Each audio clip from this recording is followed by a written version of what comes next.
இயேசுநாத சாமி பாடுபட்ட 8ஆம் ஸ்தலம்.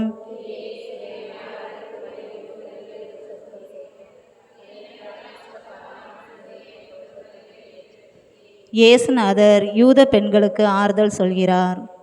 சிந்தனை: மக்களை கண்ட போதெல்லாம் அவர்கள் மீது பரிவு கொண்டார் இயேசு. அந்த பரிவின் வெளிப்பாடை அவர்களின் தேவைகளை அவர்கள் கேட்காமலே அவராகவே பூர்த்தி செய்தார்.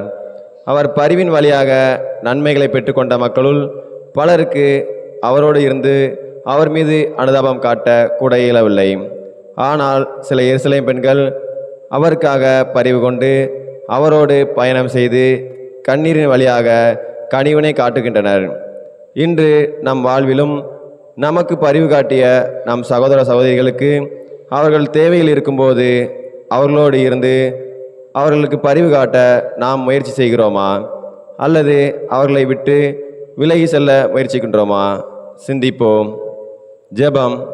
இயேசுவே, எங்களுக்கு பரிவு காட்டிய எம் சகோதர சகோதரிகளுக்கு நாங்களும் உடனிருந்து கருணை காட்ட தேவையான அருளை எங்களுக்கு தளித்தள்ளும்.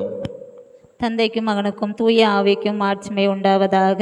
தொடக்கத்தில் இருந்தது போல இப்பொழுதும் எப்பொழுதும் என்றென்று இருப்பதாக. ஆமென். எங்கள் பேரில் தயவாயிரும் சாமி, எங்கள் பேரில் தயவாயிரும். எங்கள் பேரில் தயவாயிரும் சுவாமி, எங்கள் பேரில் தயவாயிரும். மரித்த விசுவாசுடைய ஆத்மாக்கள் சர்வே